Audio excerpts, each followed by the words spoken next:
A father died last night, and now a warning about a dangerous place some people might be using to beat the summer heat. Valley News Team's Ryan Laughlin tells why sheriffs say abandoned gravel pits should not be used as swimming holes. She noticed that he was face down, and at that point knew something was critically wrong. 40-year-old Myron Sunram was swimming here with his girlfriend and 2 children. And most pits, like this one here, have signs posted on entrances, restricted and no trespassing. There are dozens of gravel pits like this one in Pennington County. Neighbors say it wasn't the first time Sunram and his girlfriend used this one as a swimming hole. Still sitting on the beach where they were seen, a woman's pair of sunglasses, a pack of cigs, and a couple of pops lay in the sand. I'm not 100% sure it was drowning or some other medical cause.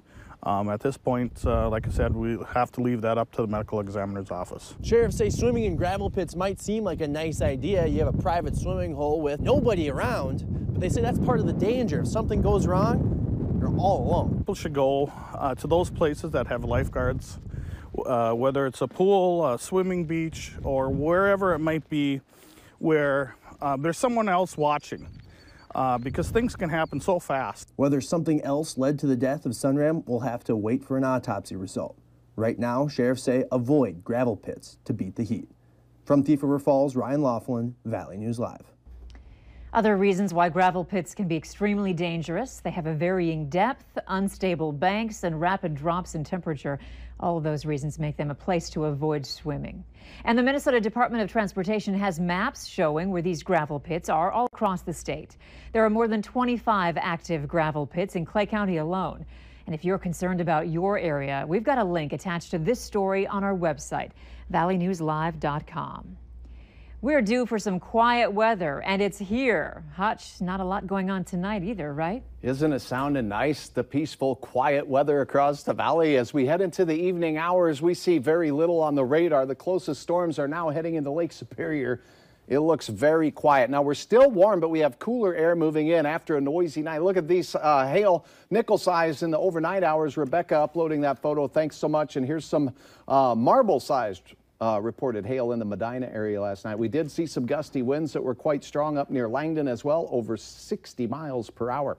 Rainfall, not a lot fell in the gauges, 700s here in Fargo, but just northwest of town where you see the oranges and yellows there, 1 to 4 inches of estimated rainfall in Griggs, Steele, and Trail counties. Tonight, quiet. Good night sleeping.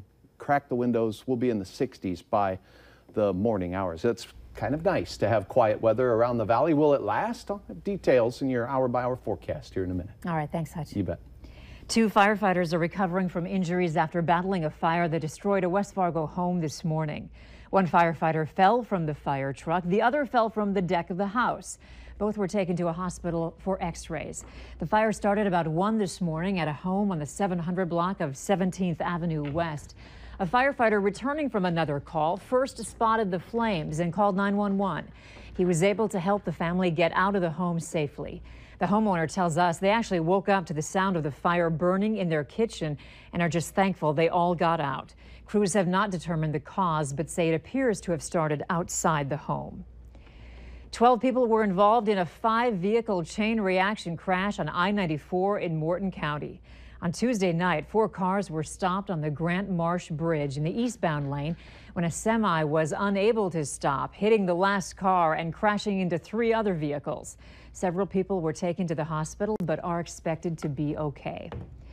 Are you a courteous driver? North Dakota doesn't have a lot of them, according to a new study. Valley News Team's crime and safety reporter Nicole Johnson shows us why both Minnesota and North Dakota drivers received an F rating for their behavior on the road.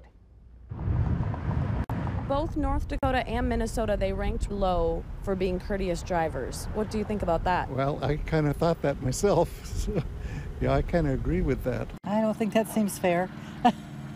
I mean, we didn't have that experience at all. When it comes to letting a car merge in front of you, both North Dakota and Minnesota drivers got an F. Notice that, especially on the interstate, they never will wait to their turn to get in. They want to go right straight in.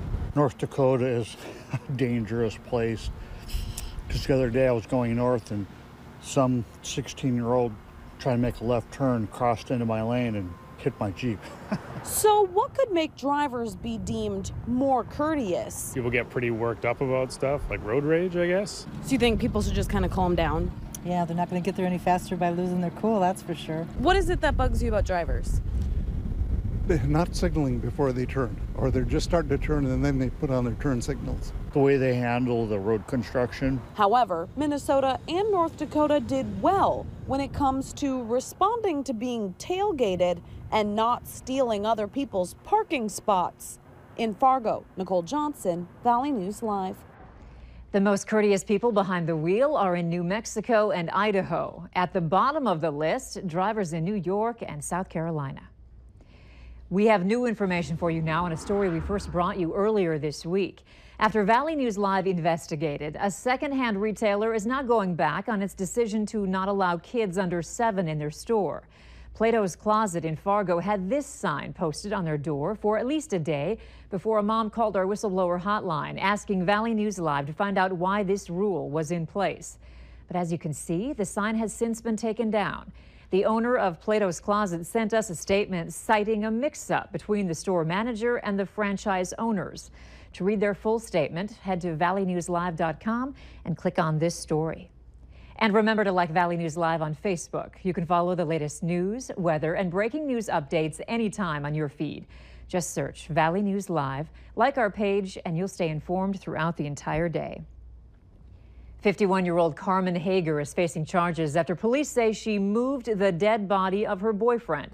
Court documents say that Hager and 53-year-old Joel Wee were doing heroin in a Moorhead apartment, and Wee apparently died when he went outside to grab something from his car. Hager told police that she panicked and pulled him back into the apartment.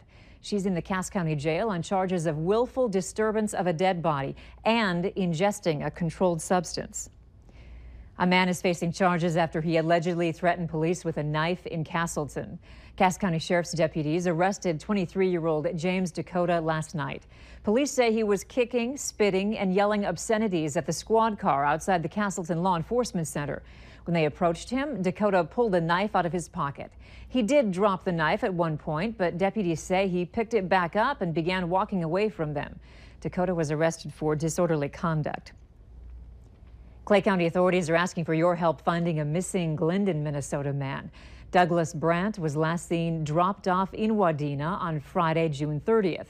Anyone with information regarding this case can contact the Clay County Sheriff's Office at the number right there on your screen, 218-299-5151. In the face of a rising crisis in North Korea, President Trump is promising to confront the dire threats to U.S. security and way of life.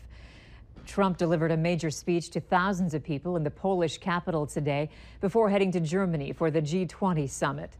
The president pledged a commitment to stand united in confronting the threat of terrorism, and he made reference to border protection and his travel ban.